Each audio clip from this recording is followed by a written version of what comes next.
শুধুমাত্র যারা ব্যাপকভাবে ব্যর্থ হওয়ার সাহস করে তারাই জীবনে অনেক কিছু অর্জন করতে পারে, তুমি পারবা না।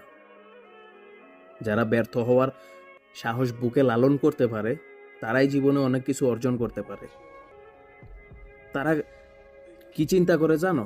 তারা চিন্তা করে যে ভাই ব্যর্থ আমি কয়বার হমো, একবার, 5 বার, 10 বার, 100 বার, তার চেয়ে বেশি তো হমু না। কিন্তু ব্যর্থতার পরে তো আমার সফলতার গল্পটা আমি নিজের হাতেই লিখবো। তারা এইভাবে চিন্তা করে। আর তুমি চিন্তা করো যে এটার পিছনে আমার টাইম ওয়েস্ট হচ্ছে, আমি এটা থেকে বেরিয়ে যাই।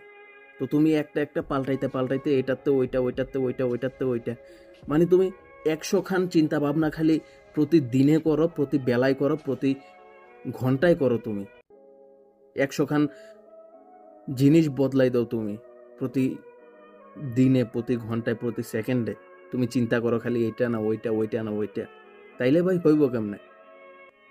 যারা ব্যর্থ হওয়ার সাহস থাকে বুকে তারাই জীবনে অনেক কিছু অর্জন করতে পারে। ভাই তারা সাহস নিয়েই মাঠে নামে। তারা এটা চিন্তা করে না যে আমি ব্যর্থ হইয়া গেছি তাই আমি ঘরে ফিরে যাবো বা অন্য কিছুতে ট্রাই করবো, এটা না। তারা তাদের টার্গেট সেট করে, দেন সেই টার্গেটটা ফুলফিল করার জন্য 1000বার ব্যর্থ হইতে তারা রাজি। আর যারা 1000বার ব্যর্থ হইতে রাজি তারাই জীবনে অনেক কিছু অর্জন করতে পারে, তুমি পারবা না। ব্যর্থ হওয়ার সাহস বুকের মধ্যে লালন করতে হইব, তাহলে অনেক কিছু অর্জন করতে পারবা। আর যদি ব্যর্থ হওয়ার সাহস তোমার ভিতরে নাই থাকে তাহলে কোনো কিছু অর্জন করতে পারবা না। তুমি শুধুমাত্র ব্যর্থতাই পাবা।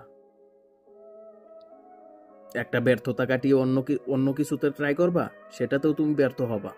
তারপর অন্য কিছু, সেটাতেও ব্যর্থ হবা। কোনোদিনও সফল হইতে পারবা না তুমি। আর যারা 1000বার ব্যর্থ হওয়ার পরও চেষ্টা করে, নিজেকে শক্তি যোগায়, নিজে একা একা চেষ্টা করে, তারাই জীবনে সফল হইতে পারে, তারাই জীবনে অনেক কিছু অর্জন করতে পারে। সুতরাং ব্যর্থতাকে ভয় পাইও না, ব্যর্থ হওয়ার সাহস বুকে লালন করো, তাইলে তুমি অনেক কিছু অর্জন করতে পারবা।